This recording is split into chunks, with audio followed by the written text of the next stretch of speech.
The president is keeping the tariffs on Canada and Mexico and even raising the tariffs imposed on China, all supposed to go into effect in just a few minutes from now, right at midnight tonight. Stock market plummeting after the news came out today. The Dow, S&P, and NASDAQ all taking big losses. 25% tariffs will go into effect for Canada and Mexico and 20% on China.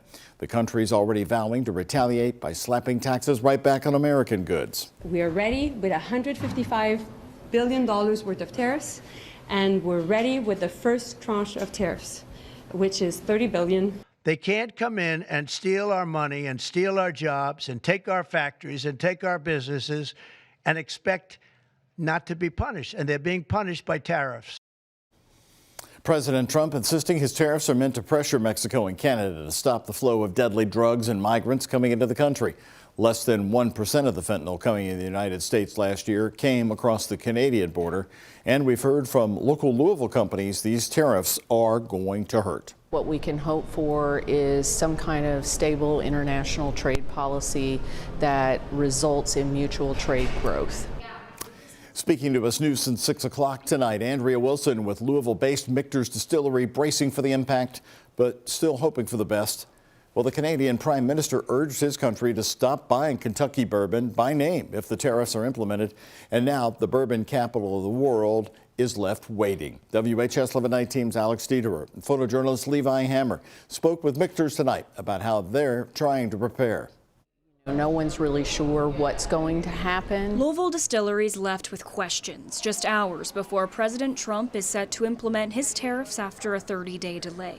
25% tariffs on Mexico and Canada imports and 20% on China imports. The tariffs are easy, they're fast, they're efficient, and they bring fairness. When President Trump first announced these tariffs in February, Canada's Prime Minister Justin Trudeau called on Canadians to ditch American-made products. It might mean opting for Canadian rye over Kentucky bourbon. The potential of retaliatory taxes on Kentucky bourbon, something family-owned Louisville-based distillery Michter's has been watching. In many cases, inventory has been shipped in advance so that will allow time for stabilization and to figure out how things are going to be handled in each market. President Trump said there is no room to delay the implementation of these tariffs. And for local distilleries like Michter's, there's no saying for sure what impacts could be felt on their products in the coming days. International trade policy is complicated, and what's going to happen, no one knows.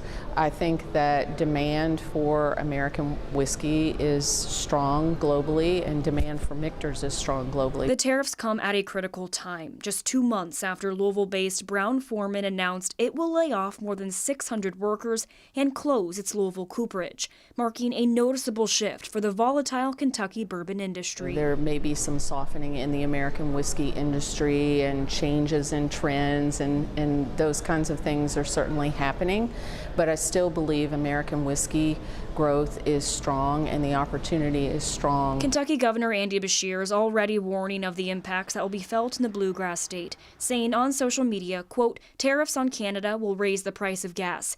Tariffs on Mexico will raise the price of groceries. Tariffs on lumber will raise the cost of housing. That is an inflation trifecta that will be directly and solely inflicted by the federal administration." Just try to stay focused, try to stay disciplined. We're not in charge of American trade policy, but that's what we can do. The Trump administration remains confident that these tariffs are the best choice to increase government revenue. In Louisville, Alex Dieterer of the WHS 1119 on your side. President Trump also planning to roll out reciprocal tariffs in April that would match the rate charged by other countries.